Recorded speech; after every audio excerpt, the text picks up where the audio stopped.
A good holiday or even a short break somewhere, but none of us have clocked up as many miles as Sue Rogers from Brighton. Sue has, believe it or not, completed a lifelong mission to visit every country in the world. She's walked with penguins, been hospitalised in South Asia, met the Taliban and been robbed several times. Well, I'm delighted to say that after all of that, Sue joins us in the studio now. Sue, you have such an amazing story to tell. But why did you want to visit every country in the world? Oh, it's a good question. It's been a sort of growing ambition because it started when I was very small.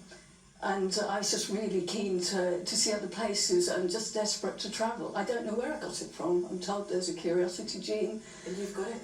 Well, I assume so, but my parents were not... I mean, we was used to holiday in England, and it was only me that wanted to go to other countries, and I could never persuade them to do it. And to be honest, you know, they couldn't really afford it anyway. Mm-hmm. And then I got on a school trip to Dieppe when I was 11, and I brought back this battered baguette, and I thought it was wonderful, and there was a storm on the boat, and it still didn't put me off.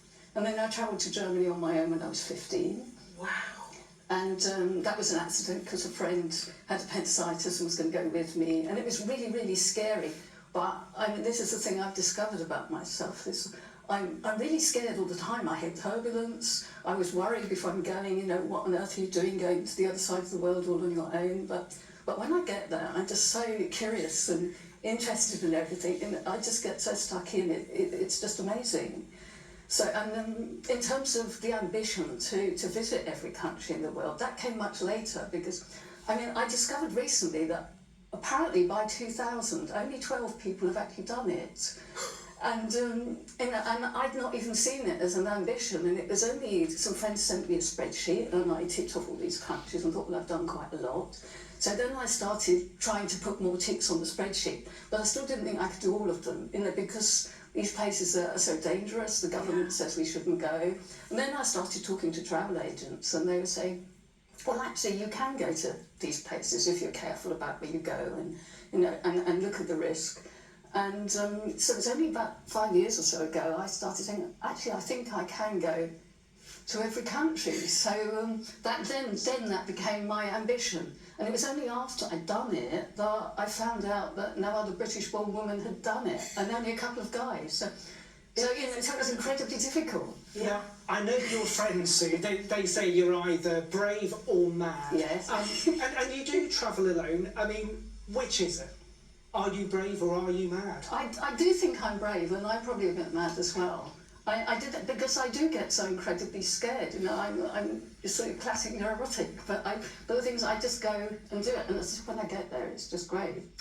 But how do you afford it? That's the question everyone's asking. Do you work? How do you fit it all in? I scrimp and save and spend every single penny that I possibly can on the travelling. So I started with a flat in London that I bought through working very hard, and I sold that, moved down to Brighton, got somewhere cheaper, and I've just spent all the money on travelling, and I'm downsizing again now because I've completely spent up just achieving this ambition. So where next? Caribbean, some small islands that I haven't been to because I've been to all the countries. So where's your favourite place? I just want to be taken to all those places that you've seen. Well, quite often it's the last place I went to, which in this case was Afghanistan, and incredibly hospitable people, starkly beautiful country, and I just had an amazing time. I love Bolivia, but my favourite is really just tropical beaches and lagoons like Atataki and the Cook Islands. It's just so incredibly beautiful. It's the blue of the water, it's just so intense.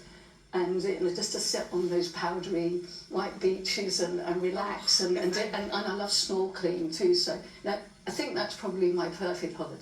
I just love scenery and the mountains.